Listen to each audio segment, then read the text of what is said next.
Buenos días, camaradas. Lo primero, agradeceros el que estéis todas y todos aquí, porque, bueno, es domingo, ya los horarios son complicados siempre el domingo, ¿no? Pero creo que el tema que vamos a tratar hoy, que es Palestina, existe y resiste, y además toda la situación de Oriente Medio, que evidentemente todo está relacionado, es más de sobra que importante, porque, por desgracia, estamos viviendo un genocidio en vivo y en directo y parece que no pasa nada. Además, con la permisividad y la pasividad de la mayoría de la comunidad internacional. Un genocidio realizado por la entidad sionista, pero que no se nos olvide nunca que lo hace bajo el amparo de Estados Unidos, que eso siempre hay que decirlo. Y para ello me acompañan hoy pues Sara Sola, de la Unión de Juventudes Comunistas de España, que es un placer tenernos siempre acompañándonos en las charlas. Pablo Sabaj, que es profesor de la Facultad de Ciencias de Información de la Universidad Complutense de Madrid. Además, él es hispano-sirio y nos va a centrar un poquito también toda la cuestión, ¿no?, de Siria, que tiene todo, como os decía antes, todo que ver también con Palestina y con todo lo que está pasando, ¿no? Pero yo creo que lo comentábamos antes, la caída de Siria yo creo que para todas y para todos fue un shock, por lo que supone Siria para todo Oriente Medio, ¿no? Y también, en este caso, para la resistencia de la causa palestina, sobre todo. Y por último, pues bueno, aunque no merezca presentación, pero lo presentaré igual, Manu Pineda, responsable de Relaciones Internacionales del Partido Comunista de España. A mí me gustaría simplemente leer un parrafito que ya lo hice ayer en la charla del centenario de Fidel, porque a mí me parece que muestra muy bien la clarividencia, ¿no? La clarividencia que tenía el comandante Fidel Castro, y estamos hablando del año 1979. Y aunque ya lo leí ayer, yo quiero volver a repetirlo hoy para dejarlo muy muy claro.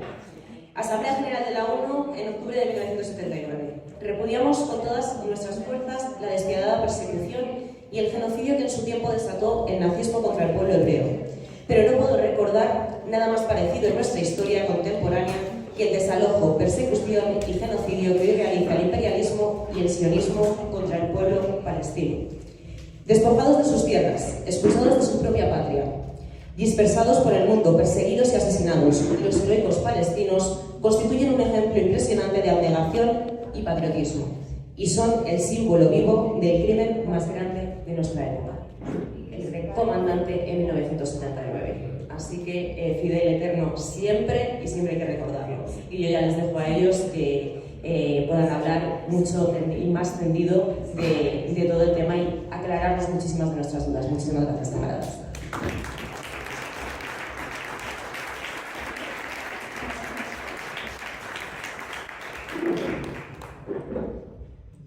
Me han dicho que empiezo yo, entonces después ya escucharemos a los expertos, pero desde la UJC, pensando a ver qué podíamos aportar a una charla tan relevante, ¿no?, en este momento, y que además en el título hacía énfasis en el derecho del pueblo palestino a la resistencia.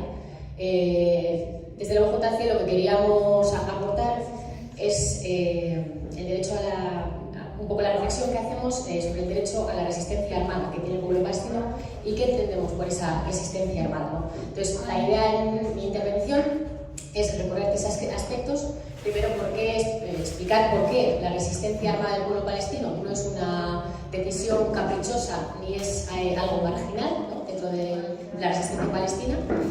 Segundo, qué entendemos los comunistas por lucha armada, ¿no?, porque no cualquier expresión de violencia es una lucha armada legítima.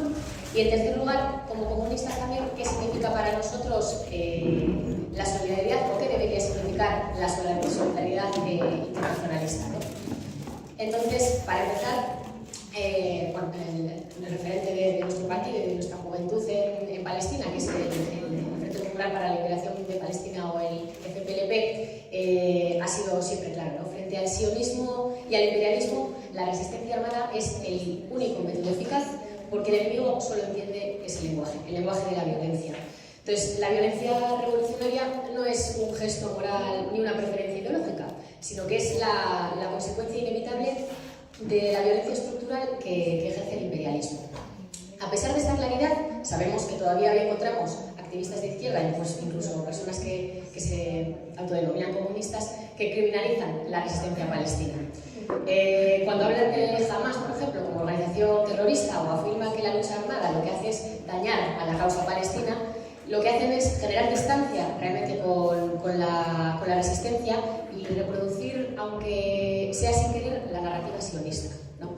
Entonces, muchas veces, en nombre de una paz abstracta o de una corrección política, ¿no? con ese aval internacional y otras instituciones internacionales, ONGs y demás, se termina objetivamente alineándose con el discurso que justifica la colonización y ahora mismo la exterminación del pueblo palestino. Pero la resistencia armada palestina no es un agente externo ni un grupo marginal de radicales, ¿no? Es la expresión política y militar del propio pueblo palestino. Esta realidad no es casual, sino que fue la conclusión necesaria de una historia de derrotas y traiciones. Tras el colapso de los ejércitos árabes en 1967, organizaciones como el FPLP comprendieron que la liberación no iba a venir ni de la diplomacia ni de los estados árabes y que la lucha tenía que pasar a las masas palestinas, ¿no? Entonces, la unidad nacional en torno a la táctica de la lucha armada dejó de ser una táctica más para convertirse en una condición de supervivencia frente a una ocupación que no dejaba otra alternativa. Entonces, rechazar esta resistencia o elegir apoyar solo a determinadas facciones por afinidad ideológica, que luego entraré un poco más en eso, pues es negar el apoyo real a Palestina. Además, este principio forjado en 1967 y el que abraza el FPLP, pues nuestro referente, se inscribe en una verdad histórica más amplia, ¿no? Desde la Segunda Guerra Mundial, decenas de pueblos, desde Vietnam hasta Argelia, recurrieron a la lucha armada como única vía de emancipación cuando el imperialismo negaba todo espacio de vida. Y la cuestión palestina es parte de esta historia, ¿no? Sus combatientes no son radicales, sino que es la encarnación contemporánea de una necesidad histórica, ¿no? La de un pueblo a la que se le han negado sus derechos más básicos, que asume la defensa de su existencia por todos los medios necesarios. Entonces, aquí creíamos desde la UJC que convenía aclarar qué entendemos los comunistas por lucha armada, porque para el marxismo-leninismo la lucha armada no es un acto aislado, sino que es la expresión organizada de las masas, ¿no? Ya desde Marx hasta Lenin insistieron como que la acción armada solo adquiere su pleno potencial revolucionario cuando es asumido por las masas como herramienta legítima de liberación, ¿no? Es decir, que la toma de poder de una minoría armada es ajena a nuestra concepción de lucha armada revolucionaria. Y esta premisa sigue siendo válida, ¿no? La acción armada es solo estratégica cuando emerge de un pueblo en movimiento. Y esto es lo que convierte a la resistencia palestina en un actor político imbatible y no en un mero grupo militar, como muchas veces se le intenta pintar. Y por eso, justamente, criminalizarla es negar la agencia política del pueblo palestino en su conjunto. En este marco también, las organizaciones revolucionarias o partidos comunistas tienen un papel de dirección y de organización, no sustituyen a las masas, pero sí que tienen el papel de dar contenido político y de organización científica a la lucha, ¿no? Porque la ausencia de esta dirección conduce a la derrota, como han demostrado históricamente otras experiencias del guerrillerismo, ¿no? Y el FPLP incluso ya hace tiempo analizó que la historia inicial de la resistencia palestina demuestra que el voluntarismo y la espontaneidad han llevado al fracaso. Entonces, los tres puntos que tiene siempre que debe tener un movimiento armado de liberación popular para que tenga ese carácter revolucionario y para que nosotros como comunistas debamos apoyarlo es, ¿no? Que haya sido asumido por las masas, que tenga un papel de una organización revolucionaria que esté liderando eso y que tenga unos objetivos claros establecidos, que no sea un aventurerismo y que haya sido esa lucha armada haya sido consecuencia de una preparación larga y que normalmente ya sabemos que no es lo primero que se emprende, sino que es la última oportunidad que tienen muchas veces los pueblos oprimidos, como fue el caso de Palestina, pero no solo, también tenemos el caso de muchísimos países como Vietnam, como Mozambique, como Sudáfrica, etc., ¿no? todas ellas se utiliza, se prepara la lucha armada, se prepara las bases, se prepara el pueblo para la lucha armada, y cuando el pueblo abraza esa estrategia es cuando se puede emprender esa lucha. Vale, entonces, esto me lo voy a saltar para dar más tiempo. Gracias. Entonces, llegados aquí, la pregunta es, ¿qué nos debería diferenciar a los comunistas en la solidaridad hacia el pueblo palestino, ¿no?, y hacia la resistencia palestina fuera de un apoyo meramente humanitario, vamos a decirlo? En primer lugar, desde la UJC creemos que es primordial no caer en el neutralismo de ni Hamás ni Israel, por ejemplo, ¿no? El FPLP define claramente cuál es el campo enemigo, que es el imperialismo, es el sionismo, son las élites árabes reaccionarias. Hamás no está en el campo enemigo y jamás conforma hoy en día parte de la OLP por un acuerdo que ellos mismos internamente han tomado y el último en agosto de 2024, y es hoy en día parte de la resistencia. El imperialismo necesita saquear los recursos en los mercados árabes. Israel actúa como su gendarme regional para aplastar cualquier movimiento revolucionario que amenace su status quo. La reacción árabe, aunque sea políticamente minoritaria, tiene sus intereses de clase ligados a este esquema de dominación. Entonces, comprender cómo el FPLP caracteriza este bloque enemigo es lo que determina la naturaleza de la confrontación del pueblo palestino con el sionismo y con el imperialismo, ¿no? Una guerra de liberación popular prolongada que tiene que combatir todas las formas de lucha. Y mientras exista esta contradicción principal, cualquier fuerza que combata efectivamente este bloque forma parte del frente de resistencia, esto dicho por ellos mismos. Entonces, nuestro enfoque es cierto, no es idealizar a Hamás, pero la clave está en reconocer que cuando combaten militarmente la ocupación israelí, se posicionan objetivamente en el campo de la resistencia palestina. Entonces, criticar su estrategia o su ideología es legítimo e incluso necesario, pero esa crítica debe surgir desde dentro del movimiento de liberación y nunca desde una posición externa que, al equiparar al opresor y al oprimido, termina deslegitimando la resistencia en su conjunto. Entonces, equiparar a Hamás con Israel no es neutral, borra la simetría fundamental de la ocupación y en la práctica fortalece al actor opresor. Bueno, ya sabemos que esta comprensión no es nueva, ya desde los acuerdos de Oslo del 93, el FPLP se unió con Hamás y otras organizaciones para rechazar aquellos acuerdos, ¿no? Y tenemos que recordar que desde entonces ha sido Hamás y no la izquierda la que ha sabido capitalizar el descontento popular en las décadas siguientes, ¿no? Por eso la postura estratégica que defienden organizaciones como el FPLP y que nosotros tendríamos que secundar se basa en un pragmatismo necesario, la unidad de acción por encima de las diferencias ideológicas. No se ignora la profunda divergencia con el islamismo político de Hamás, pero se reconoce una verdad incómoda e innegable, que es que por hoy Hamás es la fuerza que lidera la resistencia efectiva sobre el terreno. Entonces, rechazar cualquier colaboración con algunas facciones de la resistencia en base a purismos ideológicos es un lujo que el pueblo palestino no se puede permitir. La estrategia consiste, ¿no?, para ellos y para nosotros en navegar esa complejidad, ¿no?, en la decisión que tomaron de construir frentes amplios de lucha sin renunciar a la lucha ideológica interna, pero siempre con el objetivo último de liberar el pueblo palestino.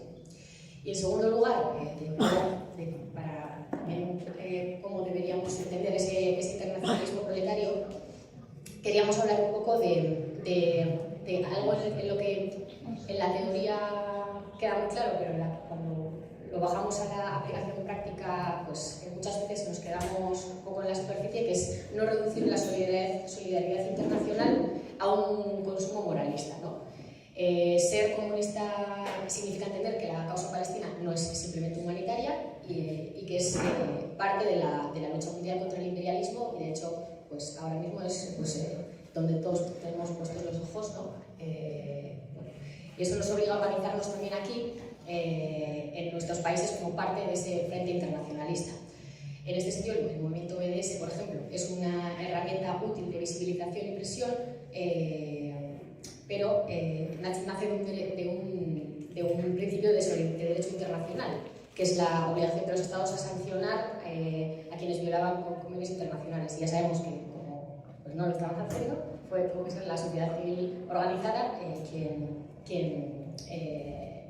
quien tomó la voz y solicitó a la sociedad civil organizada de los diferentes estados que tomaran esa lucha, ¿no?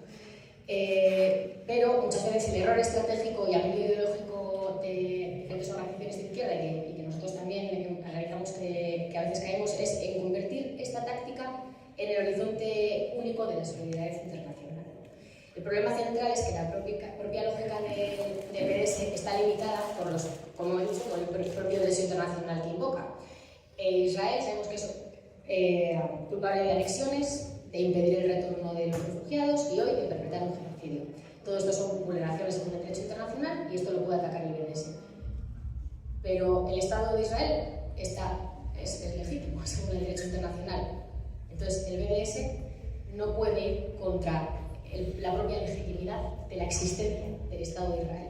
Entonces, en ese caso, en ese marco, o sea, es una herramienta que lucha dentro de un marco, pero ese marco es insuficiente. Entonces, para las organizaciones comunistas el objetivo no puede ser solo un boicot exitoso, sino la liberación nacional de Palestina, lo que implica necesariamente cuestionar la existencia del Estado sionista que la oprime. Muchas veces en la práctica ya sabemos que el IDES no dice que lo único que hay que hacer es boicot, pero muchas veces cuando vamos a la práctica de qué hacemos como militantes comunistas, pues caemos en que vemos que lo único que podemos hacer es eso. Entonces, nosotros lo que creemos es que no es eso lo único que podemos hacer y que igual no yo, que soy de Euskadi, pues igual la Juventud Comunista ahí no nos dan los números ni para meternos en la CAF y reventar todos los trenes que quieren mandar a Israel, ¿no? Pero nosotros consideramos que esta solidaridad internacional tiene que materializarse o puede materializarse priorizando de manera clara e inequívoca la referencialización política de la resistencia palestina.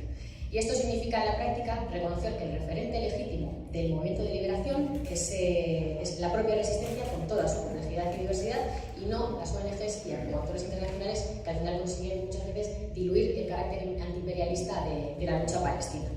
Entonces, es un reconocimiento que se basa en una realidad incontestable, que la resistencia es el referente de facto para la mayoría social palestina y que sin una base popular masiva comprometida y determinada, hazañas como las del 7 de octubre no se podían haber realizado. Es imposible que el pueblo palestino desconociera que iba a pasar eso. Eso se hizo con la competencia y el apoyo del pueblo palestino, ¿no?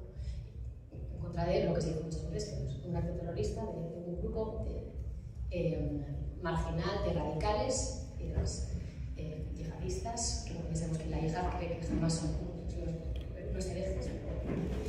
Por lo tanto, creemos que nuestro trabajo no se puede limitar a gestos humanitarios, tenemos que utilizar nuestros espacios de agitación y formación para dar voz directa a los representantes de esta resistencia, visibilizar su análisis, sus estrategias y defender su legitimidad frente a la criminalización occidental. Vamos a ver, por ejemplo, estamos nosotros, pero acabamos de venir de una charla sobre el Sáhara, donde sería rarísimo pensar que no hubiera ningún representante del Frente Polisario que lo sabía todos, y aquí no tenemos a nadie del FPLP. Ni nadie que pueda... Aquí. Donde nadie que pueda transmitir... ¿no? Entonces, nada, es como, para cerrar ya termino, como escuela de cuadros de la UJC, lo primero que enseñamos los y las jóvenes que se interesan por la militancia es que el marxismo-leninismo no es un dogma, sino que es una guía para la acción y que su validez se demuestra en diferentes experiencias históricas como China, Vietnam, Cuba y hoy Palestina.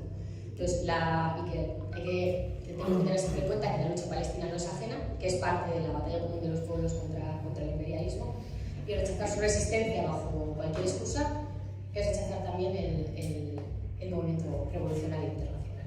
Y yo con esto también.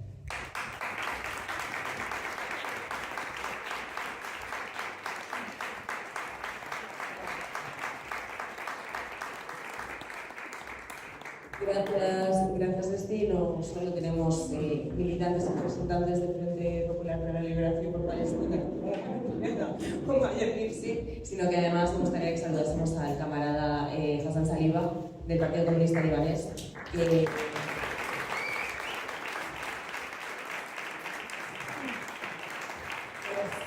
nos acompaña todos los años, además, y bueno, ejemplo de resistencia también y de esa ayuda al pueblo palestino. Así que, camarada, muchísimas gracias también por estar. Y yo ahora nada, le cedo la palabra a Pablo Sapac, que además Pablo me decía antes de entrar, pero Pablo es además una persona muy pausada, además muy comedida, muy educada. Y me decía, ¿cuánto tiempo tengo que hablar? Y yo lo que le he dicho, Pablo, puedes hablar el tiempo que quieras, porque te hemos venido a escuchar a ti, porque, y lo decía antes, al final lo de Siria yo creo que nos supuso un shock para todo el mundo y creo que tenemos la suerte de contar con una de las personas que más clarividencia nos puede dar en este tema. Así que muchísimas gracias, Pablo, por estar aquí.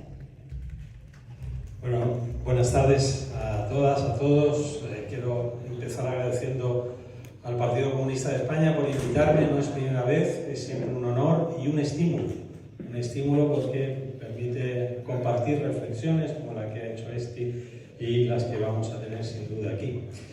Quiero agradecer especialmente a Marta y a Manu, no solamente por invitarme, sino por cómo han organizado este acto. Creo que Marta lo ha explicado muy bien al principio. Se trata de hablar de Palestina, sí, pero no solo se trata de hablar de Palestina, se trata de hablar de una región que ellos han precisado, ¿no? Luego podríamos discutir o no, que la precisión sea esa la exacta, pero sí es la que se usa, ¿no? Oriente Medio, Oriente Próximo, pero sin salirse de sus márgenes. ¿Por qué me parece eso importante? Porque en buena medida la desfiguración de todo lo que está ocurriendo no solo en Palestina, sino que en Siria, en Líbano, en Lubnán y en otros lugares tiene que ver con estrategias de propaganda y estrategias de censura. Yo me dedico a eso desde el punto de vista académico y en ese sentido la propaganda lo que hace es o bien aplicar el gran angular. Y entonces parece que lo que pasa ahí es una cuestión que tiene que ver con todo el mundo mundial, por decirlo de alguna forma coloquial, o por el contrario se van al microscopio. Y solo se habla, no ya de Palestina, solo se habla de Gaza. No hablamos de Cisjordania, no hablamos de lo que está pasando ahí, ¿no? Entonces me parece un gran acierto por parte de los organizadores de este acto de situarlo en su justo término. Salirnos del gran angular, donde entran todos y empiezan a opinar y a interferir en los asuntos de lo que es la Siria histórica y natural, donde está, por supuesto, Palestina, donde está Líbano, donde está Siria, donde está Jordania. Empiezan a opinar desde el Golfo, empiezan a opinar desde otros sitios, y ya no solo a opinar, sino que a tomar decisiones, ¿no? Por eso me parece muy importante. Creo que eso se debe, bueno, obviamente, y hay que decirlo aquí, es la fiesta del PC, a la tradición internacionalista del PC, pero en este caso concreto se debe a que tanto Manu como Marta no solamente tienen una visión internacionalista que me consta desde el punto de vista teórico, sino que desde el punto de vista de la praxis. Hace un momento estaba hablando con Marta y me estaba contando sus últimos periplos, ¿no? México, Cuba, Venezuela, otros lugares. ¿Y qué decir de Manu, ¿no? Manu quizás fue de las primeras personas y representantes políticos en España en particular que se acercó a la cuestión siria, ¿no? Y que además, siendo él o teniendo él un arraigo profundo con la causa palestina, entendió que la causa palestina tenía que ver con lo que estaba pasando en Siria y además tuvo la capacidad de abrirse a la complejidad de la situación de Siria, ¿no? Por eso quería agradecer la precisión con la que se ha organizado este acto. Lo segundo que quiero decir es que el camino al Quds, Jerusalén, pasaba, y lo digo a propósito, aposta, en pasado, pasaba por Damasco. El camino al Quds pasaba por Damasco, siempre pasó por Damasco, ¿no? Y lo digo en varios sentidos. Recuerdo hoy aquí mis tías damacenas, cuando me contaban cómo antes del año 1948 iban en autobús desde Damasco al Quds, a Jerusalén, a jugar baloncesto, y volvían, ¿no? Y cómo eso después se cegó y ya no se pudo hacer nunca más ese viaje. Las conexiones eran así de fuertes, así de intensas, ¿no? Porque Siria, Palestina, Líbano, Jordania forman parte de una misma realidad sociohistórica, sociocultural, no solamente lingüística, desde el punto de vista de los usos, de las costumbres, de la composición demográfica, ¿no? Tanto en términos étnicos como en términos religiosos. Por eso digo que el camino al Quds pasaba por Damasco, en todos esos sentidos, desde el punto de vista humano, pero también desde el político. Recordemos cómo el Programa Nacional Sirio de 1920, que fue el resultado del Congreso Nacional Sirio, que inició sus sesiones en 1919, y en el cual participaron delegados de todos los territorios de la Siria natural, entre otras muchas cosas dijeron que no iban a consentir, que no iban a aceptar la partición de los territorios y que no iban a aceptar la intromisión o la injerencia de potencias exteriores, ni muchísimo menos, por supuesto, lo que ya se hablaba en 1919-1920, la creación de un Estado sionista en el corazón de la Siria histórica y natural, en esa parte de la Siria histórica y natural que es Palestina, ¿no?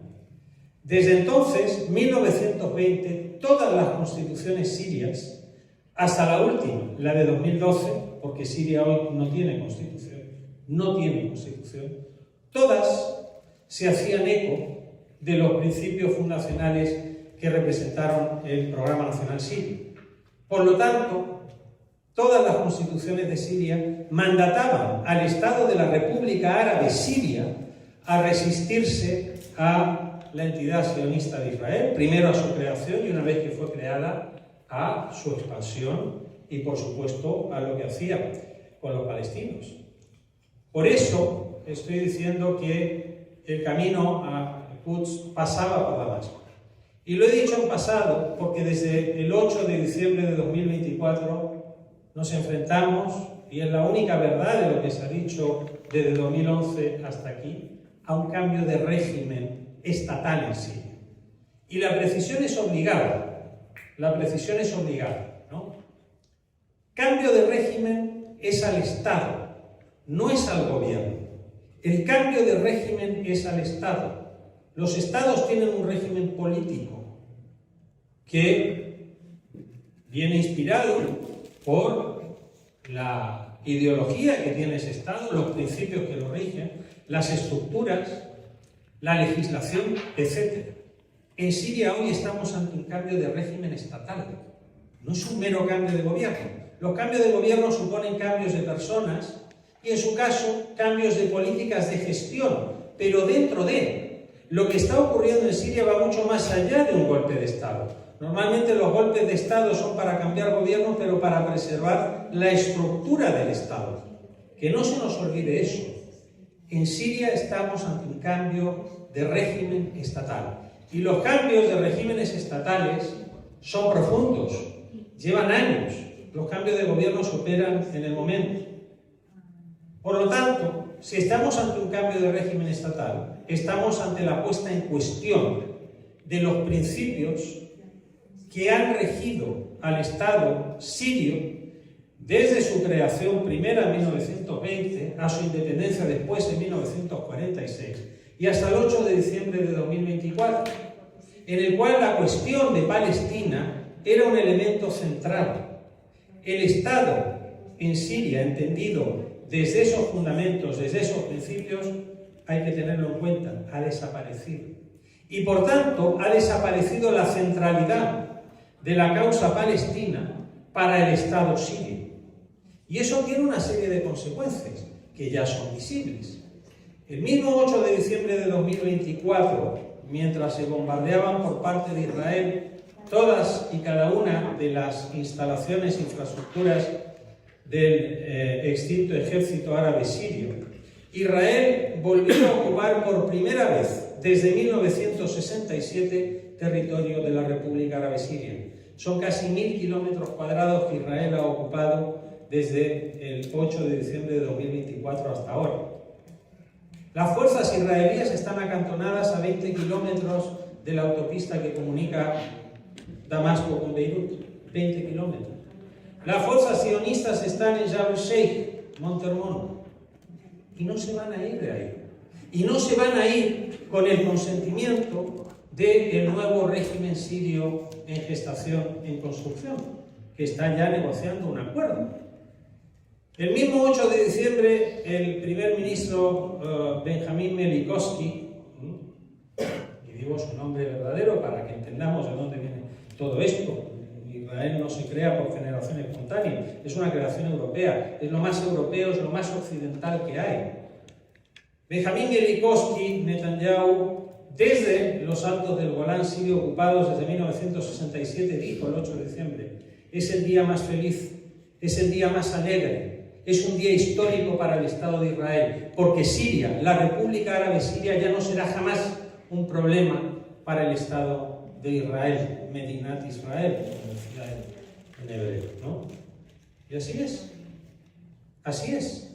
Pero pocos días después, las autoridades instaladas en Damasco decían que Israel ya no era un enemigo.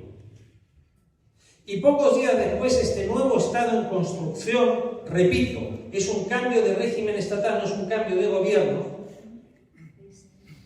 ordenaba a las milicias palestinas en territorio sirio, desde 1948 en adelante, a desarmarse, y quedaban prohibidas en todas sus actividades políticas, como quedaron prohibidos todos los partidos políticos sirios. Los 8 partidos políticos que había en la Asamblea Nacional o Parlamento sirio quedaron prohibidos. Otros partidos extrasistémicos operando dentro de Siria quedaron prohibidos. Pero también quedaron prohibidos partidos políticos sirios que operaban fuera de Siria y que eran de la oposición, no solamente extrasistémica, sino que también exterior. Ejemplo, el Ikhwan al-Muslimin, la hermandad musulmana, ¿no?, que fue la que más aplaudió, instigó el cambio de régimen en 2011 en adelante. Bueno, ahora resulta que está también vetada, ¿no? Paradojas de lo que son los cambios de régimen.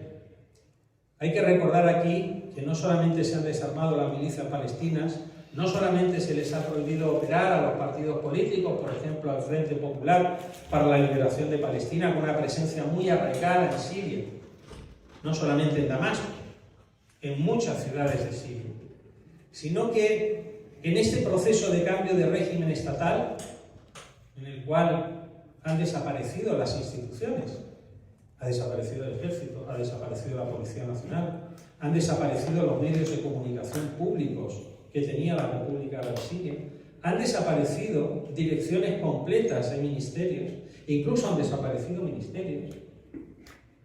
Se han desvinculado 300.000 funcionarios de los 950.000 funcionarios que tenía el Estado sirio. Bueno, además de todo eso, cuando los palestinos que han estado naciendo en Siria después del 8 de diciembre de 2024 se han ido a registrar a registros civiles que no solamente no funcionan con regularidad, sino que en muchas ciudades sencillamente no han vuelto a abrir desde el 8 de diciembre, les dicen que ya no se pueden registrar como venían registrándose desde siempre, en 1948, como palestinos sirios, en un concepto de casi doble nacionalidad, porque el Estado de la República Árabe Siria a los palestinos siempre les dio esa condición. Los palestinos podían tener los mismos derechos que tenían los ciudadanos sirios, desde el punto de vista, por ejemplo, del acceso a la función pública, desde el punto de vista del acceso a la compra de propiedades, y conservar incluso sus propias milicias asociadas a las Fuerzas Armadas de Siria. Por eso en los registros civiles de la República Árabe Siria se les registraba como sirios palestinos. Ahora, en algunos casos, y así lo han denunciado los propios palestinos en Siria, se les registra como asnavi. extranjeros. Esas son las consecuencias del cambio de régimen estatal en Siria para la cuestión palestina.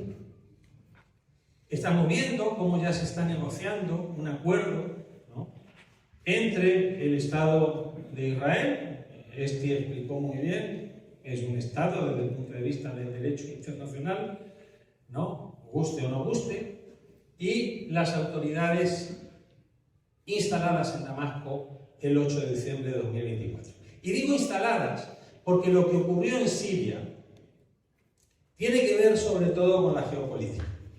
Lo que venía ocurriendo en Siria desde 2011, sin negar las causas internas que las había, en Siria había muchísimos problemas desde el punto de vista socioeconómico, desde el punto de vista de las estructuras políticas, etcétera, etcétera. Pero en ningún caso nadie que conociese Siria podía vaticinar el colapso, no ya del gobierno sirio, el colapso del Estado sirio en su configuración desde 1920 hasta el 8 de diciembre de 2024. Lo que se genera es una concertación de potencias regionales y globales. Por eso decía, ¿no?, durante prácticamente 14 años Siria estaba en los medios de comunicación de todo el mundo, el gran angular. Y todos hablaban de Siria sin tener ni idea de Siria, por supuesto. Y todos ofrecían recetas para Siria, ¿no?, sin darse cuenta que eso iba a tener una consecuencia directa no solamente en Palestina, también en Líbano, por ejemplo. Bien, esas potencias que no siempre estuvieron concertadas a lo largo de los 14 años de la larga crisis siria, se concertaron después del colapso de Hezbollah en Líbano y de la situación que se estaba viviendo en otros de los frentes, en Gaza, etcétera, etcétera, ¿no? Y entendieron que era el momento de dejar caer al Estado sirio en su antigua configuración. Y en eso también participó Rusia. Y no lo digo yo, lo dijo en la entrevista que dio hace 10 días atrás el presidente interino de Siria, donde dijo que tenían un pacto con los rusos para que los rusos le dejaran avanzar desde Idlib hacia el centro y posiblemente el sur de Siria. Recordemos que las milicias primeras que entraron en Damasco en la madrugada del 8 de diciembre de 2024 no fue Hayat Tahrir al-Sham, que estaba todavía a las puertas de Homs y no entraba en Homs. Las fuerzas que entraron en Damasco en la madrugada del 8 de diciembre de 2024 eran milicias que se habían reconciliado con el Estado sirio y que estaban bajo la tutela de las fuerzas rusas. Y fueron las primeras en entrar en Damasco. Y a partir de ahí fueron los turcos los que llevaron a Hayat Tahrir al-Sham a Damasco y colapsó lo que iba quedando del territorio bajo el control del Estado. Homs, su gobernación, Damasco y las provincias costeras de la Traquia y ¿no?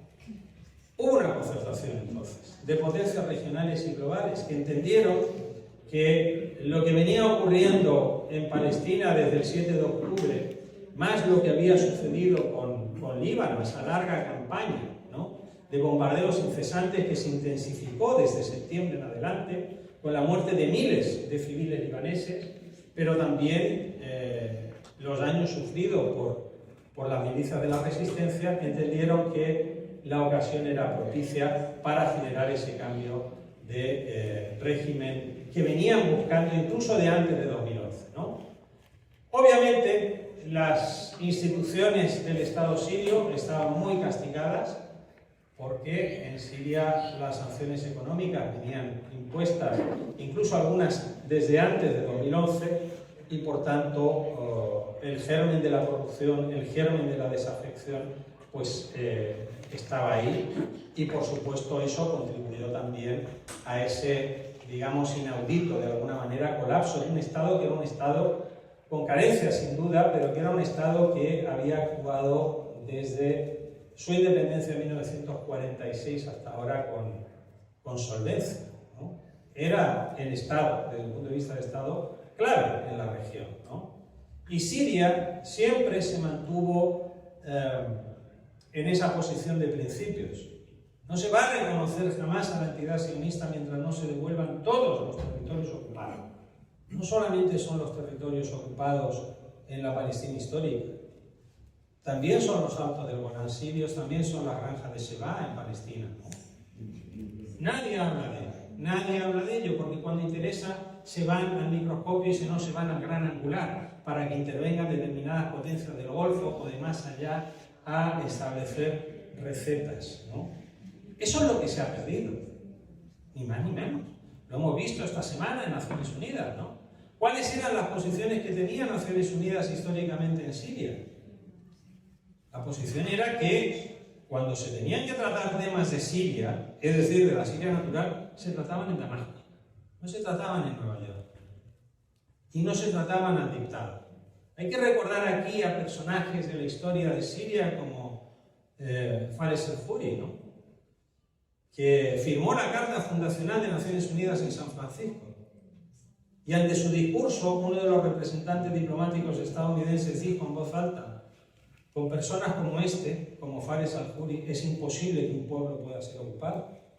Hay que recordar que Fares al-Huri, en otra de las sesiones inaugurales de la Constitución de la Organización de Naciones Unidas, se sentó en la silla reservada para el representante francés y estuvo 25 minutos exactos sentado en la silla, mientras el representante francés, indignado y con la prepotencia característica de las potencias imperialistas, le decía: váyase usted de aquí que no es su sitio.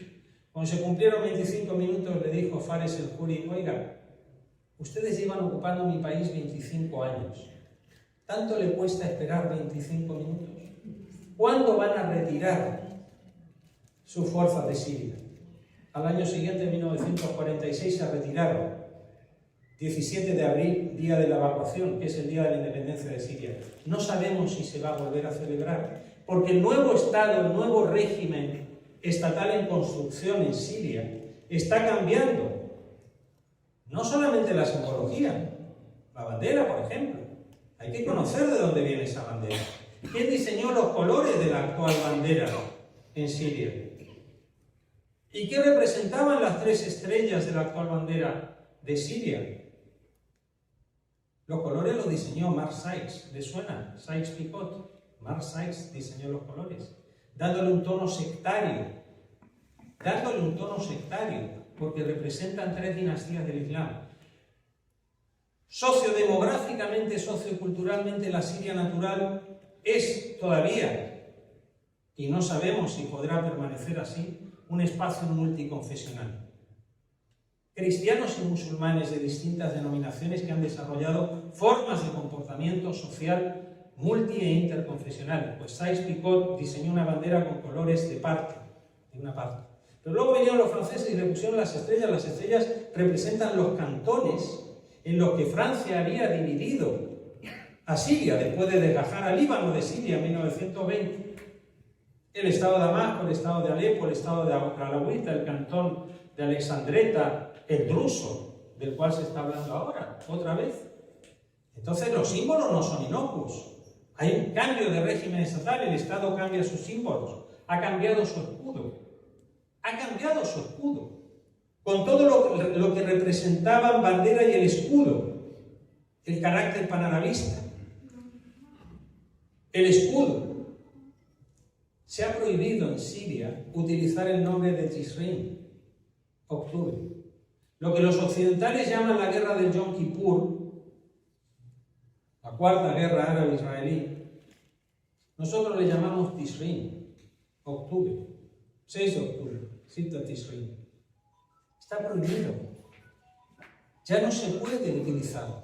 La semana pasada, las autoridades instaladas en Damasco, por una concertación de potencias regionales y globales, sacaron la lista de los nuevos colegios, la lista de los nuevos nombres de los colegios públicos del Muhaffaz al-Halab de la gobernación de Alepo. Desaparecieron nombres como el de Fayez Mansour, por ejemplo. Un héroe de la aviación siria en su sentido natural, porque lo derribaron en Líbano, Fayez Mansour. después de haber estado durante 6-7 años y derribó 17 cazas sionistas, eliminado. El nombre de la primera mujer siria que entró en la Asamblea Nacional en 1949 ha sido eliminado de una escuela de Alepo, una escuela pública. Y hoy los nombres tienen otro tipo de connotaciones y otro tipo de reminiscencias que nos están llevando al sectarismo. Y el sectarismo es la fórmula alentada desde fuera para fragmentar, para dividir y para poder controlar, para poder dominar la región. Y voy terminando. La situación en Siria para los sirios es muy difícil, independientemente de su pensamiento político, incluso independientemente de su condición étnica, religiosa o sectaria. Y es muy difícil porque el Estado ha desaparecido. Llama la atención ver en los medios de comunicación o a políticos, ¿no? Aquí referirse al ejército sirio. No hay ejército sirio. El ejército árabe sirio desapareció el 8 de diciembre de 2024 como la Policía Nacional. Lo que hay hoy es una agregación de milicias. Había 135 milicias en Siria combatiendo al anterior Estado sirio. 135. La inmensa mayoría de ellas, no todas, pero sí la inmensa mayoría de ideología islamista y alguna incluso de ideología yihadista. Bueno, cada una de esas milicias, que nunca fueron capaces de controlar una superficie importante ni conexa del territorio sirio, bueno, cada una de esas milicias tenía un emir, en su caso, depende, o un comandante, y además tenía un sheikh, que interpretaba la Sharia o la islámica. Entonces, hoy en Siria, lo que hay bajo el paraguas del Ministerio de Defensa es una agregación de milicias, cada una con su comandante y cada uno con su sheikh, y en un control, en un checkpoint. El resultado puede ser totalmente distinto por la mañana o por la tarde según qué milicia está dirigiendo ese checkpoint, ¿no? Desde el punto de vista de cuestiones que tengan que ver con la seguridad o cuestiones que tengan que ver con decisiones estrictamente personales, como por ejemplo el de portar o no portar un hijab, el de llevar barba y bigote o solo bigote, el de poder llevar botellas de alcohol, etcétera, etcétera. En Siria no hay constitución, es un cambio de régimen estatal. En España, el cambio de régimen no se operó, y lo sabemos todos bien aquí, el 20 de noviembre de 1975. El cambio de régimen duró prácticamente 3 años y pico. La nueva Constitución se aprueba en diciembre del 78 y no entra en vigor hasta enero del 79. Por eso los símbolos permanecieron. Bueno, se hizo un cambio de régimen, o guste más o guste menos, de acuerdo a un proceso. En Siria eso no se ha hecho. Han desaparecido los símbolos, ha desaparecido el Estado, y eso tiene consecuencias importantes en la vida diaria, en la vida cotidiana de las personas, ¿no? Pero, retomando el tema que nos ocupa aquí, que es Palestina, tiene consecuencias muy directas en la cuestión palestina, ¿no? Entonces, me reitero en eso. El camino de Damasco, el camino del Quds, de Jerusalén, pasaba por Damasco. Hoy ya no. Por lo tanto, es necesario, o son necesarias actividades como estas, que permitan perfilar realmente y situar en sus límites dónde está el desafío, ¿no? Y el desafío está en una región sociohistórica que no tiene por qué ser traducida en un estado, ¿no? Que es la Siria histórica y natural. Es importante conocerla, es importante entenderla y es importante ver los vasos comunicantes, ¿no? Porque hoy lo que está en riesgo ya no solamente es la viabilidad o no de un Estado palestino, que convendremos que en estas circunstancias no es posible, ¿no? Por muchos reconocimientos de papel que se hagan en Naciones Unidas. Los Estados, para ser tales Estados, tienen que poder ejercer soberanía, tienen que poder decidir quién entra y quién sale a su territorio. Algo de eso está pasando hoy en Siria, ¿no? Se da nacionalidad, por ejemplo, a combatientes chechenos, etcétera, etcétera, pero se ha cambiado el estatus de los palestinos dentro de Siria, incluso los sirios de la diáspora no sabemos realmente qué va a pasar desde el punto de vista de la ley de filiación, etcétera, etcétera, etcétera, ¿no? Entonces, es importante reperfilar los márgenes de lo que estamos hablando y buscar esos vasos comunicantes, ¿no? Buscarlos no solamente en lo presente y en lo actual, sino que buscarlos a través de la historia. La historia nos ofrece esperanzas dentro de, digamos, la desesperanza en la que se vive, ¿no? He citado aquí a Fares el-Khoury, por ejemplo. Fares el-Khoury nació en el territorio de la hoy República Libanesa, ¿no? Pero entendía que lo que ocurría en la República Libanesa, en lo que sería la República Árabe Siria, en Palestina, etcétera, estaba conectado, y que las posiciones tenían que ser de principios y tenían que manifestarse y mantenerse de esa manera, ¿no? Entonces, creo que trabajar un poco más la historia de la Siria natural, la Siria histórica natural, es lo que nos puede dar alguna luz de esperanza para intentar reconstruir, ¿no?, un espacio común para hacer frente a lo que es uno de los momentos más difíciles para todos nosotros, ¿no? Lo vive Palestina, lo está viviendo Líbano, lo está viviendo Siria, y de alguna manera lo está viviendo también Jordania, aunque se hable menos, ¿no? Es un problema que no solamente tiene que ver con el territorio, con la ocupación del territorio, con las masacres, los genocidios, etc. Hay etnocidios también, de los cuales no se habla, Dije, es una sociedad históricamente multiconfesional y multiétnica. Eso es lo que está en peligro. Eso también es lo que está en peligro. Nadie habla de eso. Entonces, si conseguimos reconectar esos vasos comunicantes y ver aspectos positivos, que los hay muchos en la historia, que es una historia compartida porque no puede ser de otra manera, quizás se encuentre el camino que se ha perdido, ¿no? Ese camino de Damasco a Jerusalén, el Quds, que se ha perdido. Quizás haya otros caminos que nos permitan no solo resistir, sino que nos permita salvar nuestra identidad sociohistórica, y dotarnos de las herramientas que nos permiten proteger esa identidad sociocultural, esa identidad humana, esa identidad demográfica, que al final sí son los estados, ¿no? Si los estados sirven para algo, es para eso.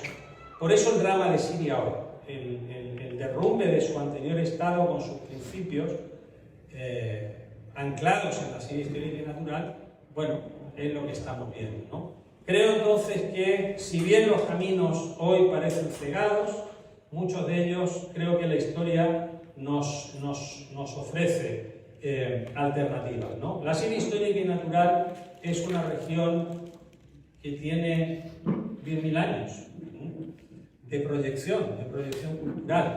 No es solamente un eslogan, ¿no? Es la realidad. Nosotros no queremos que Siria o Damasco o Homs o Halab se conviertan en un parque temático. No queremos que sean Toledo. Mis respetos para Toledo. Me refiero a Toledo desde el punto de vista turístico, la ciudad de las tres culturas. No hay tres culturas. En Estambul no hay tres culturas. En Siria sí. No queremos que se pierda eso. No queremos ser un parque temático. Nos resistimos a ser un parque temático, a que nos encasillen en confesiones, en una sola además, que es lo que están buscando ahora. Se está sustituyendo la libre voluntad política de las personas y de los ciudadanos por identidades religiosas. Eso es muy peligroso y es muy grave.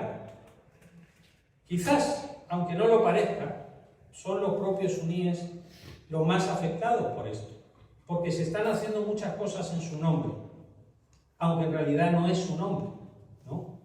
¿Por qué se priva a la gente de manifestarse políticamente a partir del género, a partir de la clase social, a partir de la experiencia, a partir del lugar geográfico en el que se vive, y sobre todo a partir de la libertad política, ¿no? del raciocinio político?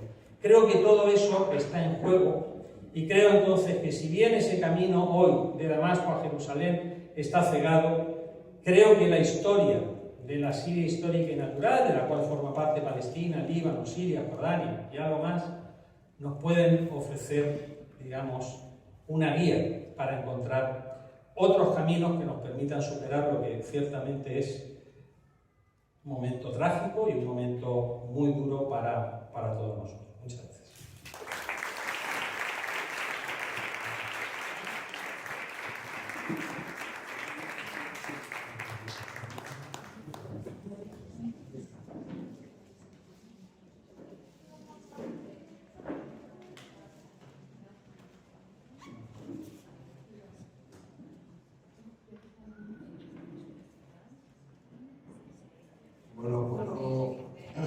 No sé si buenos días, buenas tardes ya.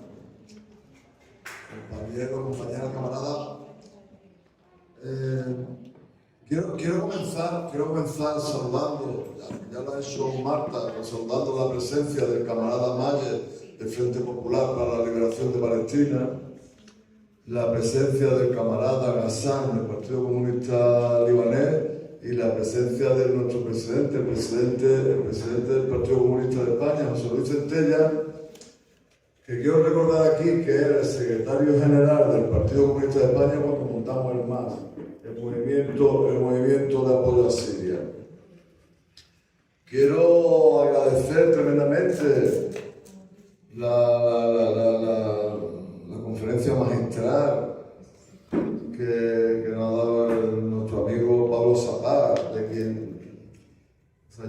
conmigo hubiera seguido escuchando hasta que nos fuéramos, porque siempre te ilustra, no en base a 4 cosas que ha leído en los libros, sino en base a su conocimiento profundo de la realidad de Siria y de la Siria natural e histórica, que es una realidad. O sea, no podemos obviar eso, porque si obviamos eso no entendemos nada de lo que está pasando. Nos decía, mira, yo soy el responsable de Relaciones Internacionales del Partido Comunista de España. Dentro de la Comisión Internacional tenemos responsables o coordinadores, o no sé cómo llamamos, coordinadores de cada región, ¿no? Y tenemos a nuestro camarada Manolo García, que es el coordinador de la región de Oriente Medio, que hoy no está aquí porque está en la flotilla que lleva la intención, que va con la intención de llevar ayuda humanitaria a la Franja de Gaza y de romper el criminal bloqueo. Él estuvo de escudo humano en la guerra de Irak. Y nos decía después, porque él ha seguido yendo por allí con cierta frecuencia, y nos decía, ahora mismo todo el mundo sabe de qué secta, o de qué corriente, o de qué orientación religiosa es su vecino. Ahora cada uno sabe que se tiene que pelear con el vecino porque es chiita, o porque es sunita, o porque es kurdo, o porque es ruso, o porque es cristiano. Antes todo eran iraquíes. Nadie sabía de qué corriente era su vecino. Eso es lo que me temo que está pasando o que va a pasar en Siria hoy. Siria era quizás el estado multiconfesional, no laico, no secular, no era un estado que no tenía religión, sí tenía multicolor, y todos convivían en el gobierno, y el presidente, que era Bashar al-Assad, era de una religión o una corriente, que no sé si decir religión, porque la religión entiendo que es el Islam, ¿no? Y esto es como una corriente dentro del Islam, de una corriente absolutamente minoritaria. Y era el presidente, y en el gobierno había gente de todas las corrientes, y convivían perfectamente, hasta que decidimos que tenían que fastidiarse, no porque, como nos dicen algunos, es que era un tirano, era un genocida, era un no sé qué, no, yo no sé sinceramente cuál era el grado de autoritarismo del gobierno. Lo que sí tengo claro es que cuando deciden derrumbarlo no es por los errores, sino por los aciertos. Era por estar del lado correcto, era por oponerse, por enfrentarse a Israel, por enfrentarse a Estados Unidos, por apoyar a Palestina, por ser la casa donde se refugiaban los palestinos que no podían estar en Palestina ni podían estar en ningún otro lado. la dirección del Frente Popular, la dirección de Hamas, que luego lo traicionó y se fue a Doha y empezó a combatir contra ellos, la dirección de la yihad, estaban todos allí porque era la casa de los palestinos que no podían vivir en su casa. Y eso había que derribarlo. Y me resulta, digo, disculpad si nos vamos un poquito del tema, no me quiero extender mucho porque es que creo que no tenemos demasiado tiempo. Pero sí creo que tenemos que hacer un alegato contra la diarrea mental. ¿Entendedme? No entiendo cómo puede haber gente que se manifiesta a favor de Palestina en contra de Israel y que estaba pidiendo la caída del gobierno sirio para que llegara a gobernar Al-Qaeda, que una de las primeras cosas que ha hecho es combatir a los palestinos que estaban allí, desarmar a los palestinos que estaban allí, entregar el territorio a Israel, porque tú has dicho que ahora mismo la entidad sionista israelí tiene ocupados en torno a 1000 kilómetros cuadrados, ¿no? Sí, aparte del Golán. Bueno, y tendrá todo lo que quiere y necesite, porque hay alfombra roja. Podemos ya anunciar aquí sin fecha, pero estoy seguro de que será una realidad más temprano que tarde, la normalización de relaciones entre la Siria nueva, que no sé cómo se llamará, no será la República de Siria, me imagino que tendrá otro nombre, y la entidad sionista israelí. Podemos ya anunciarlo aquí, porque va a pasar, porque ya no hay un gobierno que sea un obstáculo. Entonces, todo eso que venían a las manifestaciones de Palestina con la bandera que ha descrito aquí nuestro amigo Pablo, con la bandera de los colores sectarios, con las 3 estrellas, pues estarán contentos. Estarán contentos porque ya ha caído el gobierno que defendía a Palestina y a la zona. Y lo mismo que tenemos que hablar para entender qué es lo que está pasando allí, tenemos que hablar de la Siria histórica y natural, tenemos que hablar del proyecto sionista que no se limita al territorio histórico palestino, no se limita a Gaza, Cisjordania, Jerusalén, no se limita a los terrenos ocupados en a los territorios ocupados en el 48. Tú dices que ahora mismo no hay constitución en Siria. Israel no ha tenido constitución nunca. Ni constitución ni frontera, porque está en permanente expansión. Porque ellos tienen diseñado desde el primer Congreso Sionista Mundial, hace ya casi 130 años, no desde el 7 de octubre, desde hace ya casi 130 años, tienen diseñado lo que va cumpliendo paso por paso, que es el Gran Israel, que en gran medida coincide con la Siria histórica natural, en gran medida.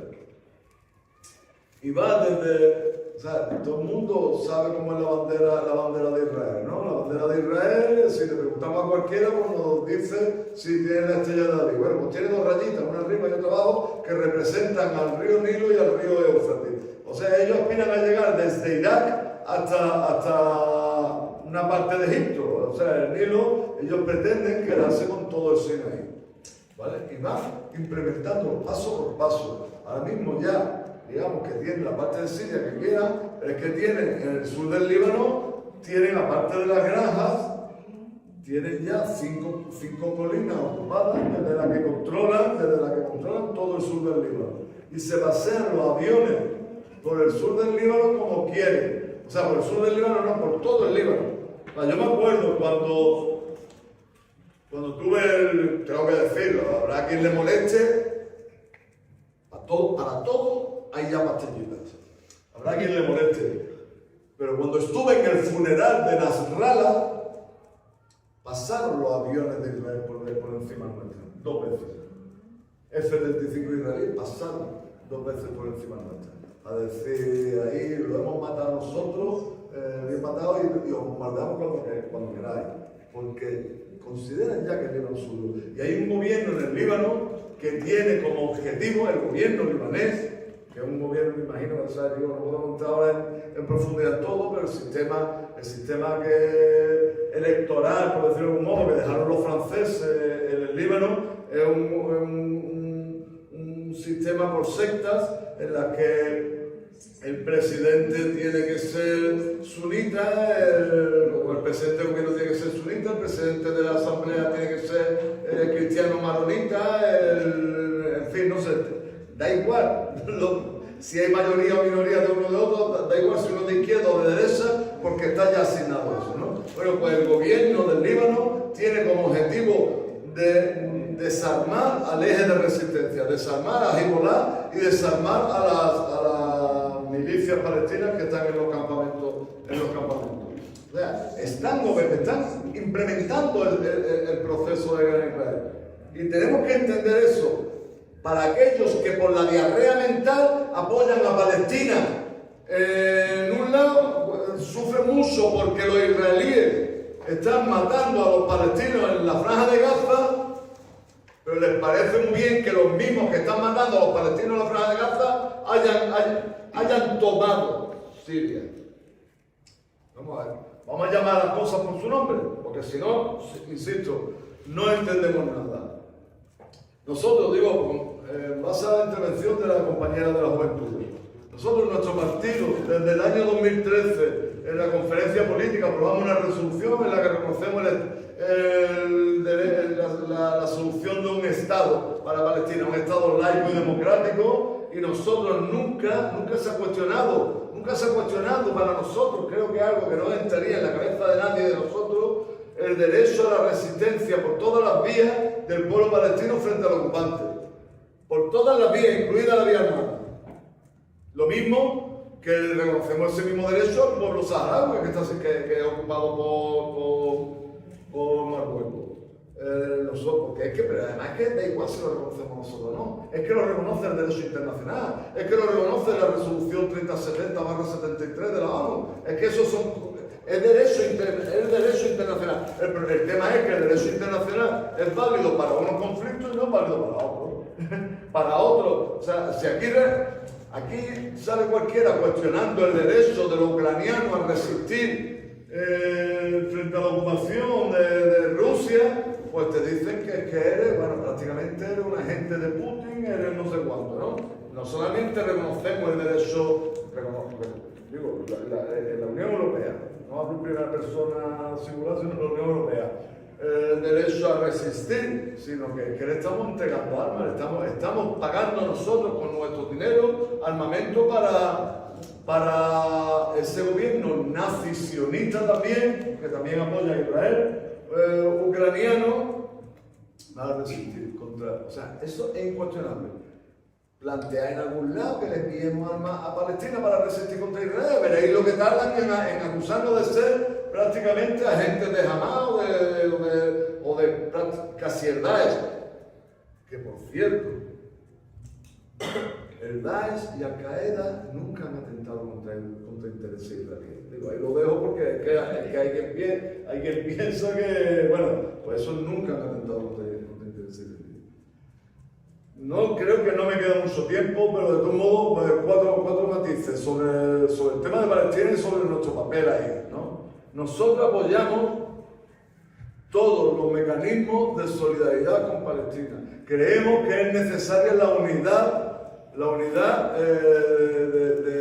de las organizaciones, de los movimientos, de los partidos de izquierda en la defensa de la causa palestina y la condena del genocidio que está perpetrando la entidad sionista contra el pueblo palestino, especialmente en la franja de Gaza, ¿vale? Todos los mecanismos. Nosotros lo que creemos que es absolutamente irresponsable es generar divisiones. O sea, nosotros creemos que es absolutamente irresponsable el que haya organizaciones políticas que se oponen a que no sé quién se manifieste, que ataquen a la flotilla que está ahora mismo yendo hacia Palestina porque hay una chica rubia que baila, que se opera la cara y se pone voto. ¿A mí qué me importa eso? No entremos en el juego del enemigo, no entremos en los argumentos del enemigo, no le demos munición a la batalla de la idea.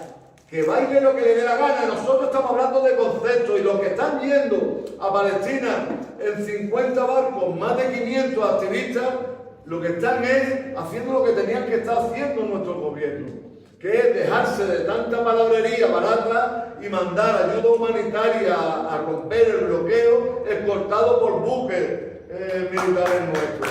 Eso es lo que tenemos que estar haciendo. Y que empiece ahora, que dejen las divisiones, y no, estos no, porque estos son la flotilla selfie o la no sé cuánto. Vete al carajo, tío. Cuando tú estés diciendo eso, estás apoyando a Israel. Y a mí no me vengas con ese cuento. Nadie que apoya a Israel lo quiero cerca mía, ni para cobrar una herencia. Vamos a tener las cosas claras. El BDS hacía referencia a la compañera BDS. Nosotros apoyamos al BDS, por supuesto que apoyamos al BDS, como una forma de resistencia no violenta. ¿Eso significa que no apoyamos a que no ponemos a la resistencia armada? En absoluto. Apoyamos toda la resistencia. Y nosotros es que, si nosotros nos limitamos, disculpad, esto es una conversación entre camaradas, lo que pasa es que lo tenemos delante de gente. Si nosotros nos limitamos a hablar de la resistencia palestina armada, y esa es la única vía, estamos perdiendo el tiempo, porque nosotros lo que tenemos que estar yendo para allá, coger escopeta y ya no sé qué. O sea, nosotros no podemos limitarnos a eso. Nosotros tenemos que utilizar, ¿qué mecanismos tenemos nosotros para resistir? Pues tenemos entre otros el BDS, y el BDS hace daño. Tenemos entre otros cortar la vuelta ciclista porque hay un equipo que representa a una banda terrorista, un equipo que lleva el nombre de una banda terrorista en el pecho, que se llama Israel, y cortamos la vuelta ciclista. ¿Eso va a acabar con no sé qué? Pues probablemente no, pero desde luego ayuda. Yo puedo decir que vengo del Líbano ahora, vengo de allí, yo llegué el sábado o el domingo, llegué del Líbano, y allí la gente del Partido Comunista, del Líbano creo que solo hablé con la gente, hablé con más gente, del Partido Comunista y de otras organizaciones, nos agradecían lo que estaba haciendo los pueblos de España por Palestina.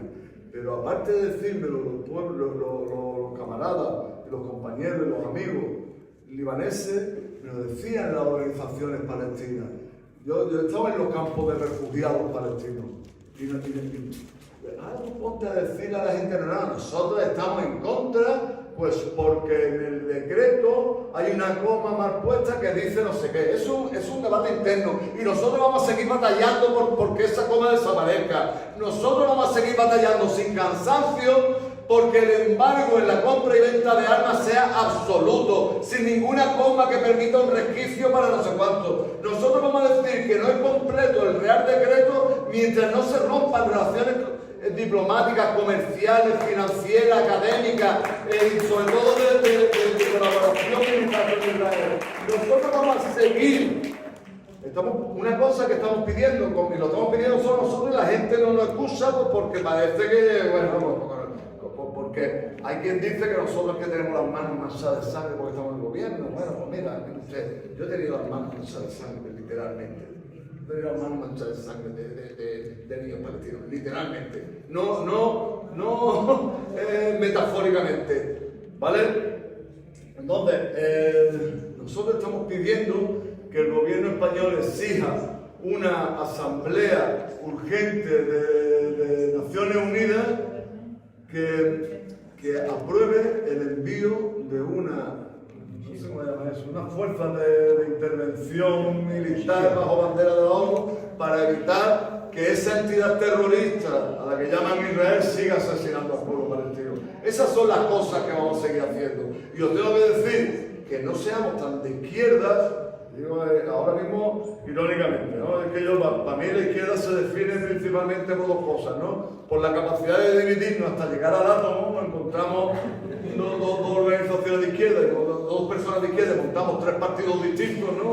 O sea, no seamos tan de izquierda en ese sentido, ni en el sentido de convertir las victorias en derrotas. Tenemos que decir, estamos consiguiendo victorias. ¿Son suficientes? No son suficientes. Pero no las despreciemos. No digamos que el gobierno español es que el Partido Comunista y Izquierda Unida está en el gobierno más genocida del mundo. Hombre, salí un poquito, lee un poquito lo que pasa fuera de aquí y decirle a los palestinos que el gobierno español es el más genocida del mundo. Y te dice, tío, Yo no quiero hablar contigo, quiero hablar con tu psicoanalista. Entonces, vamos a situarnos. Vamos a seguir trabajando de forma incansable, pero sobre todo vamos a seguir trabajando por la unidad, porque nadie utilice de forma partidista, de forma espuria, de forma de yo apoyo a mi ONG, o apoyo a mi bandera, o apoyo a mi no sé cuánto. No, nosotros vamos a seguir apoyando las movilizaciones que apoyan a Palestina, no a ningún partido, incluido el nuestro. Nosotros no vamos a ningún sitio a decir viva el PC o viva Izquierda Unida, viva no sé cuánto. Vamos a los sitios a decir libertad para Palestina, desde el río hasta el mar, Palestina vencerá. Muchísimas gracias.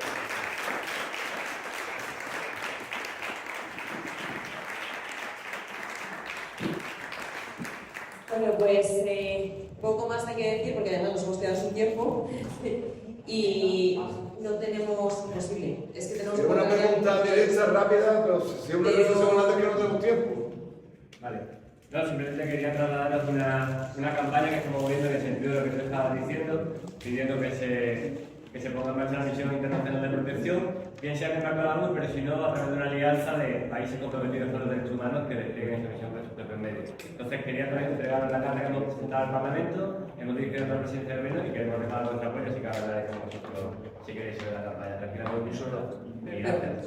Muchísimas gracias. Lo dicho, nos hemos quedado sin tiempo. Gracias de nuevo a todas y a todos, gracias a los ponentes y a la ponente. Y bueno, un año más, Palestina vencerá. El año que viene estaremos aquí celebrando la victoria de Palestina.